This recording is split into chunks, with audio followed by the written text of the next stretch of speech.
You talked about the three different buckets. The difficult thing, I think, coming from a life group leader perspective, is really there are parts of this topic, end times, that fall in each bucket.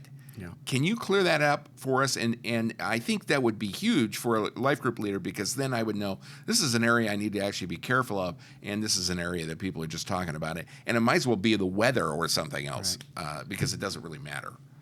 Well, I think when it comes to parts of the end times,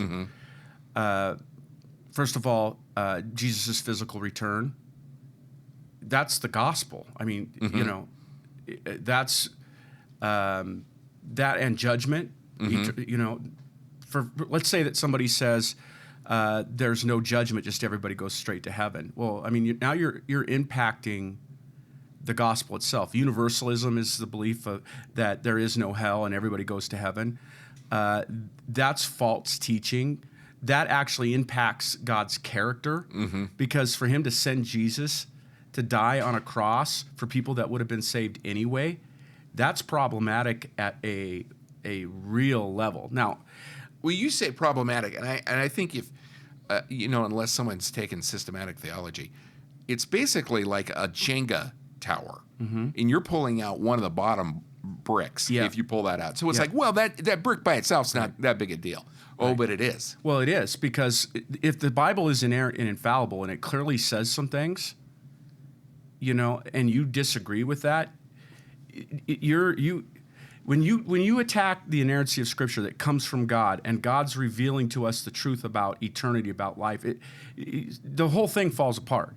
So when you're talking about Christ's return, you're talking about judgment. Let me give you another one, hell. Okay, so here's where it might get a little bit ambiguous, and here's where people may disagree with me on this issue.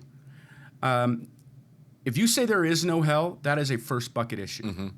If you say, okay, there is a hell, but it's annihilation, meaning you're going to a place you're going to be burned up and you don't exist anymore. I think that's a second bucket issue. I'm not saying you can't be saved with that view. I think you're wrong. You're dead wrong.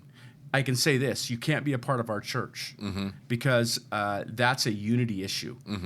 That in my mind would say you can be saved, but you wouldn't be a part of our team. That's not essential. That's not historical Christian doctrine 2,000 years old. That's more of a modern perspective. Jehovah's Witnesses came up with annihilationism. There are some Christians, minority Christians along the way in history that like that idea, but they were always dealt with discipline in the early church and excluded based on that perspective. It was not agreed upon, and it was not accepted. And as a church here, we're going to stand on what is historic, what has always been believed. Ultimately, God gets to decide that.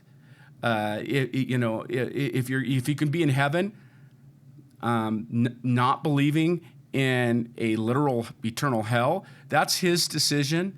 You're still saying Jesus is Lord. You're still saying that he died on the cross, rose from the dead. There is judgment. You're just redefining hell that way. I think that's wrong.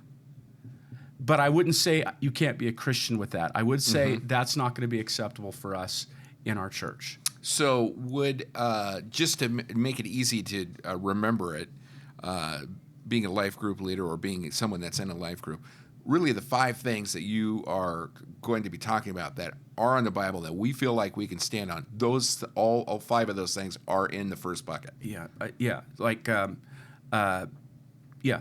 we're talking about Jesus' return, you're talking about changed, right? Given a new body, judgment, heaven, hell, all those 5 things consistent in every version, And so that's what we're going to teach.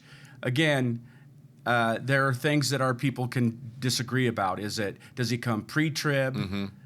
And we'll have a glossary of terms because so many people don't even know what that means. Mid-trib, post-trib. Is there a literal millennial kingdom or not?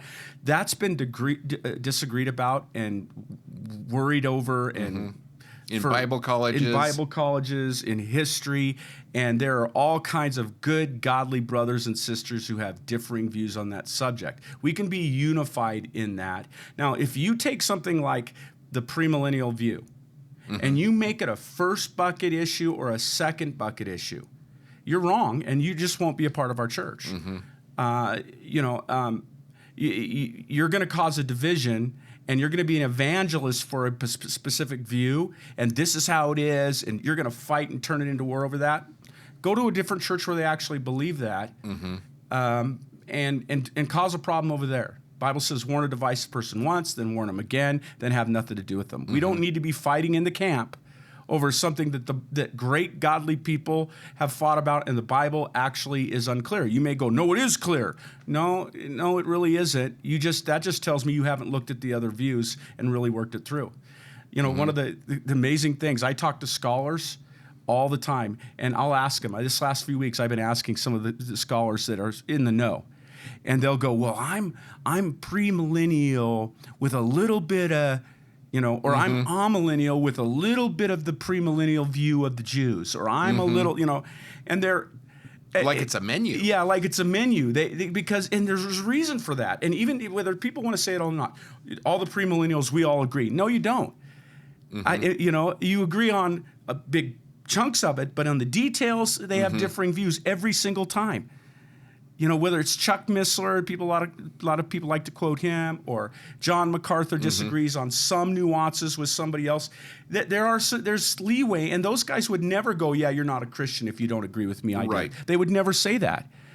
And so I just don't like it when people turn it into something that elevate things or that are in third bucket.